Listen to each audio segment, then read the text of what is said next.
అనంతపురం జిల్లా వ్యాప్తంగా దసరా శరన్నవరాత్రుల వేడుకలను నిర్వహించేందుకు అంగరంగ వైభవంగా ఆలయాలను తీర్చిదిద్దారు. విద్యుత్ దీపకాంతులు నడుమ ఆలయాలు శోభిల్లుతున్నాయి. అనంతపురం జిల్లాలోని ప్రముఖ పుణ్యక్షేత్రమైన తాడిపత్రిలోని పెన్నా నది ఒడ్డున వెలిసిన శ్రీ బుగ్గ రామలింగేశ్వర స్వామి క్షేత్రంలో దసరా శరన్నవరాత్రులను అంగరంగ వైభవంగా నిర్వహించేందుకు ఏర్పాట్లను సైతం సిద్ధం చేశారు. అందులో భాగంగా దసరా ఉత్సవాలను 3వ తేదీ నుంచి 12వ తేదీ వరకు నిర్వహించేటట్లు ఏర్పాట్లు చేసినట్లు తెలిపారు. ఈ సందర్భంగా 3వ తేదీన బాలా త్రిపుర సుందరి అలంకరణ, 4వ తేదీన మహాలక్ష్మీదేవి అలంకరణ, 5వ తేదీన అన్నపూర్ణాదేవి అలంకరణ, 6వ తేదీన గాయత్రీదేవి అలంకరణ, 7వ తేదీన భవానీదేవి అలంకరణ, 8వ తేదీన సరస్వతీదేవి అలంకరణ, 9వ తేదీన లలితాదేవి అలంకరణ, 10వ తేదీన మహిషాసుర మర్దిని అలంకరణ, 11వ తేదీన రాజరాజేశ్వరి దేవి అలంకరణ, 12వ తేదీన రజతకవ లారిస్త పార్వతీదేవి అలంకరణ చేయనున్నట్లు తెలిపారు. ప్రస్తుతం మనతో ఆలయ అర్చకున్నారు, వారి మాటలను అడిగి తెలుసుకునే ప్రయత్నం చేద్దాం.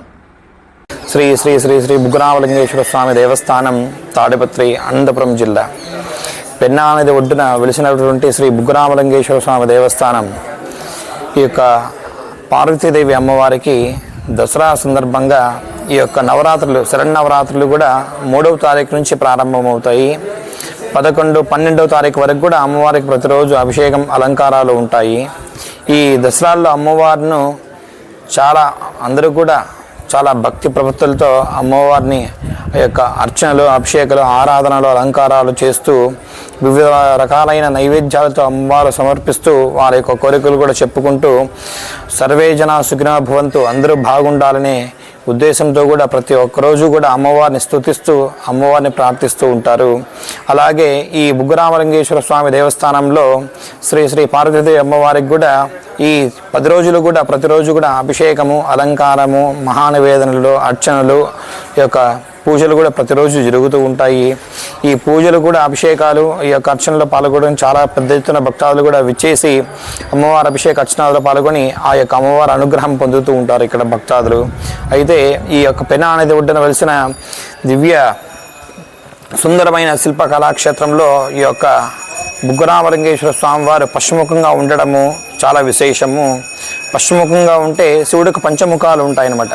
సద్యోయాత వామదేవ అఘోర తత్పురుష ఈశాన అంటే పశ్చిమముఖంగా స్వామివారికి వచ్చేసి సద్యోయాత మూర్తి అని పేరు అనమాట.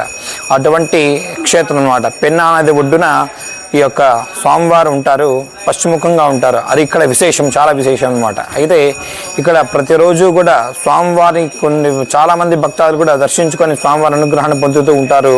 ప్రత్యేకించి దసరా నవరాత్రి ఉత్సవాల్లో ఈ మహిషాసుర మర్దిని అమ్మవారికి విశేషం పెద్ద ఎత్తున భక్తులు వచ్చి అమ్మవారి యొక్క అభిషేక అర్చనలో పాల్గొని అమ్మవారి అనుగ్రహానికి కూడా పాత్రవుతారు. అదే దసరా రోజు కూడా చాలామంది భక్తులు వచ్చి ఈ యొక్క వాహనాలకు పూజ చేయించుకుంటూ ఉంటారు. ఇక్కడ వాహనాలకు పూజ చేసుకోవడమే కాకుండా అమ్మవారిని దర్శించుకొని అమ్మవారి అనుగ్రహాన్ని కూడా పొందుతూ ఉంటారు.